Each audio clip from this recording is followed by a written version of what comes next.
in 2008, there was still a non-trivial number of people on modems. So, you know, now it is quite common to get a 100 megabit connection just for a house. Some houses have gigabit connections. So, and that trend is obviously in the direction of higher bandwidth and lower latency. And if somebody else doesn't do it, Starlink certainly will. So I have high confidence that you will be able to maintain a decentralized finance system while still having a much bigger blockchain, aka ASCII text ledger, a hash ledger. You can make the hash ledger bigger without suffering from decentralization as the average connectivity improves, obviously. One idea would be to to put a Bitcoin full node in Starlink terminals.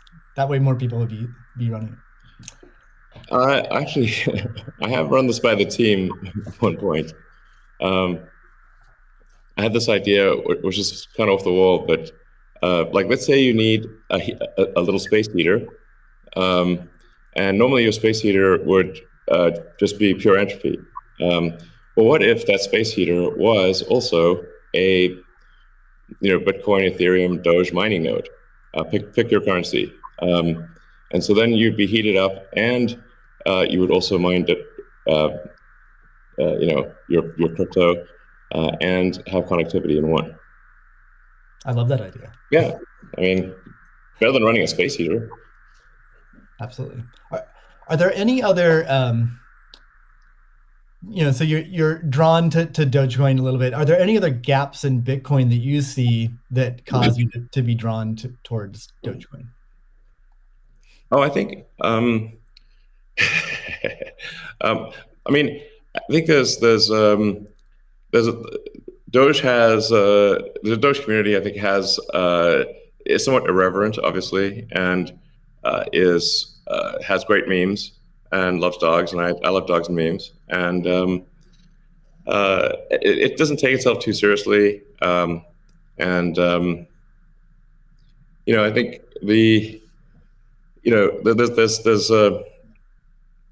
there's Occam's razor, which is the simplest answer is the most likely. It's a summary of Occam's razor. The simplest answer is the most likely one. Then there's a friend of mine came up with a variant on that the most ironic outcome is the most likely one. And then I have a variant on that, which is the most entertaining outcome is the most likely one. So if that is true, then the most ironic and entertaining outcome would be that the cryptocurrency that was started as a joke to make fun of cryptocurrencies ends up being the leading cryptocurrency. That would be the most ironic outcome.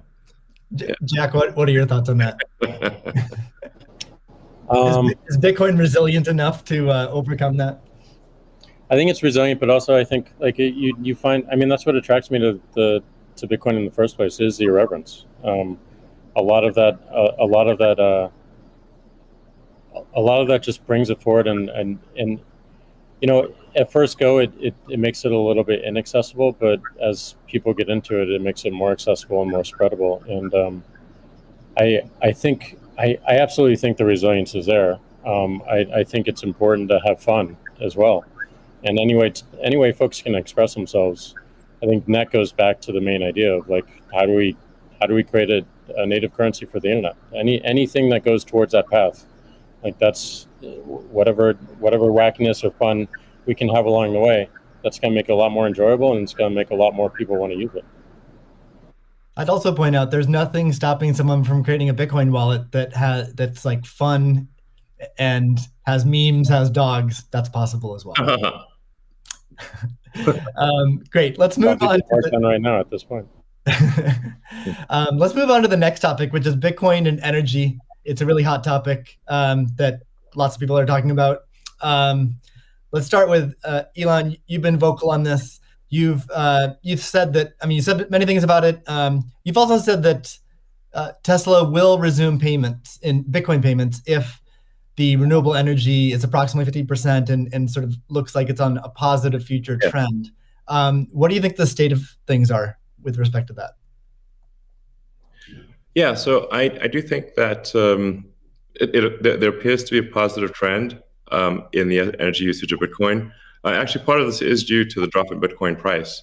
Um, so, I mean, what I observed, or what I thought I was seeing, there may be some disagreements on this, but from when Tesla announced that it had acquired Bitcoin and was doing Bitcoin transactions, there was a massive run up in the Bitcoin price, and also a massive increase in the amount of energy used to mine Bitcoin. And I think I understand renewable energy quite a bit. I mean, Tesla does solar and interacts with a lot of wind generation through our mega pack, because basically need to store energy from wind and from solar. So we're pretty plugged into the renewable energy industry. And there was just no way that you could basically double or triple the amount of energy in such a short period of time with renewables. You could shovel coal that fast. And so I was like, look, this is too sketchy. Tesla's mission is accelerating the advent of sustainable energy. We can't be the company that does that and also not do appropriate diligence on the energy usage of Bitcoin. So all I did was I said, look, we're going to suspend Bitcoin transactions for now. We're not selling any Bitcoin, nor am I selling anything personally, or nor is SpaceX selling any Bitcoin. Again, I want to emphasize, SpaceX, Tesla, and I own Bitcoin. I also own a little bit of Ethereum and Doge, but the companies just own Bitcoin, and the Bitcoin that I own is worth much more than the Ethereum or Doge. So clearly, if I'm if these actions negatively affect me financially, if I was purely financially motivated, then I would not express this reticence about Bitcoin energy usage. Now, it looks like Bitcoin is shifting a lot more towards renewables, and a bunch of the heavy-duty coal plants that were being used, unequivocally being used, this is not a question mark, have been shut down, especially in China. So I think it's probably, we want to do a little bit more diligence to confirm confirm that the percentage of renewable energy usage is most likely sort of at or above 50%, and that there is a trend towards increasing that number. And if so, then Tesla will resume accepting Bitcoin. So I think we want to just do a little bit more diligence, and I think, but most likely the answer is that Tesla would resume accepting Bitcoin. Most likely. That's Steve, good to hear. I would agree with that. Kathy? Yeah, may I ask a question? Elon, I'm not quite sure if you saw the paper that Square and ARK did together on making Bitcoin mining a part of a utility, a broad-based utility ecosystem, whereby, the overage from sunshine or wind powers the Bitcoin mining machine, thereby enabling the proliferation of renewables to a much faster extent, or at a faster rate than otherwise would be the case. What do you think of that? Well, the problem is that in order to operate so-called mining or hashing rigs, in order to operate a bunch of hashing rigs, effectively, you have to run them 24/7, which means you need base load. You can do that with solar and wind plus battery, but if you only did it based on solar wind overage, your hashing rig utilization would be much less. So you'd be at a disadvantage. Sure, hydro or geothermal are great as renewable means. I'm also pro nuclear. I think modern nuclear power plants are safe, contrary to what people may think. I really think it's possible to make very, very extremely safe nuclear. I'm talking about fission. You don't need fusion. And then, of course, fusion. You just got that big fusion reactor in the sky called the sun. It comes up every day. But I think a combination of solar and wind plus stationary storage will get you that base load, so you can run hashing 24/7. Jack, I'm curious. You've stated that Bitcoin incentivizes renewable energy. That's what we're talking about now. Do you have any additional thoughts on that? Yeah, I mean, everything that Elon said and Kathy mentioned, but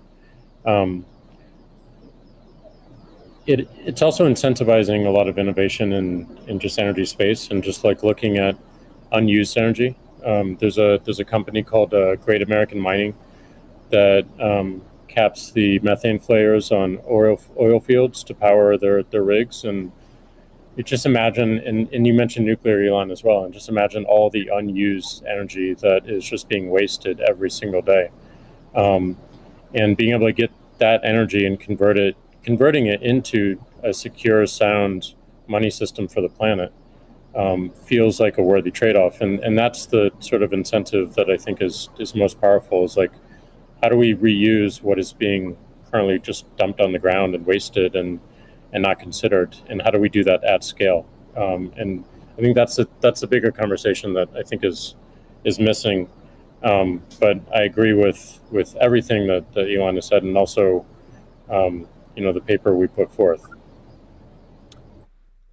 I'm curious if any of you have thoughts on how what the industry can do to accelerate the transition to renewable energy.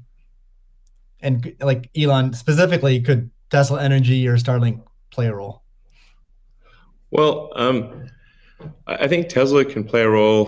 Tesla's literal reason for existence. The reason I've put so much of my life energy into Tesla, which is a lot. In fact, I would say that I've had some pretty tough life experiences, and Tesla is responsible for probably 2/3 of all personal and professional pain combined. Just to give you a sense of perspective there.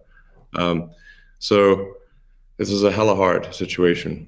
But we do solar, commercial solar, solar retrofit, as well as the solar roof, and we make consumer battery packs called Powerwall for houses and small businesses, and then the utility scale, which are gigantic. We've done now a number of gigawatt hour installations. That's a lot. That's a lot.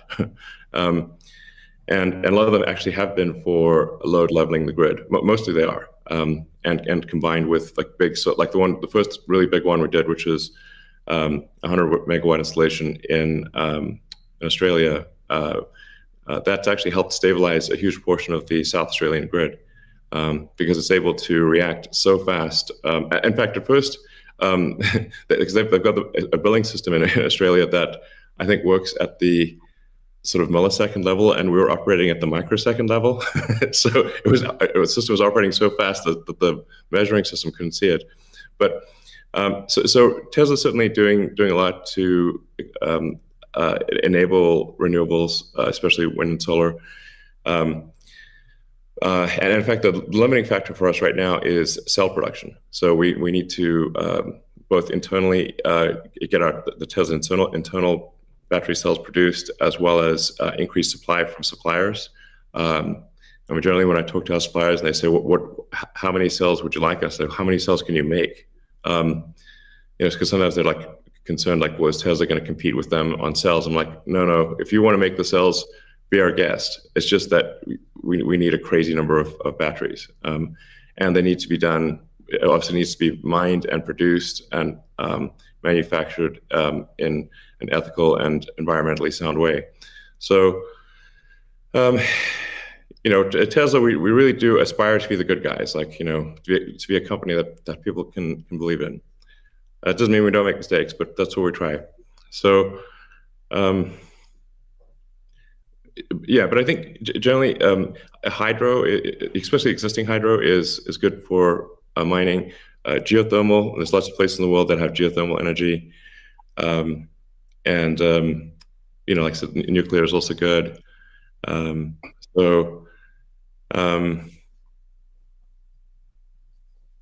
think just I'm like as I said earlier, the expectation is not like that the energy production must be pure as the driven snow, but it must it can't be using it also cannot be using the world's dirtiest coal, which it was for a moment there.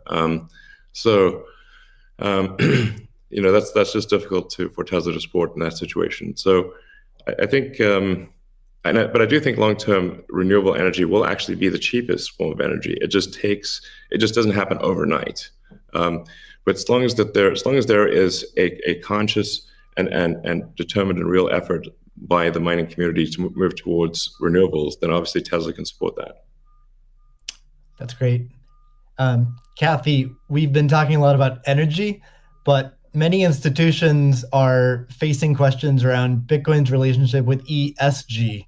Can you maybe speak a little bit more to what is S and G in ESG and how Bitcoin might support those? Sure. So E, of course, is environmental, S is social, and G is governance. And there is a massive movement afoot in the institutional world, especially, to embrace ESG and make sure that their asset managers are doing the same. So if you we've just talked about environmental, and I really do believe that Bitcoin will be much more environmentally friendly, certainly than traditional gold mining or the traditional financial services sector. In many ways, it already is, and it's just going to get better that way. In terms of social, I know that many institutions, when they are thinking of social, they think of diversity and equity, pay equity, and all of that. But if from our point of view, the disruptive innovation point of view, social is much more than that. It is saving lives, of course, autonomous technology, that would be another topic for Elon. But in this case, allowing access to payment technology, as Jack is saying, everywhere around the world without friction. And just back to the remittance example, I think if I've got these stats correctly, there are certain countries in the world that are incredibly dependent on remittances for GDP. Tonga, 37%, El Salvador, which just deemed Bitcoin legal currencies, 24%, Nepal, 24%. And I think the remittance industry globally, roughly 700 billion. So saving people these egregious fees, think about it, you're paying anywhere from 8% to, as Jack said, 30% of your $100 that you're sending back to your family.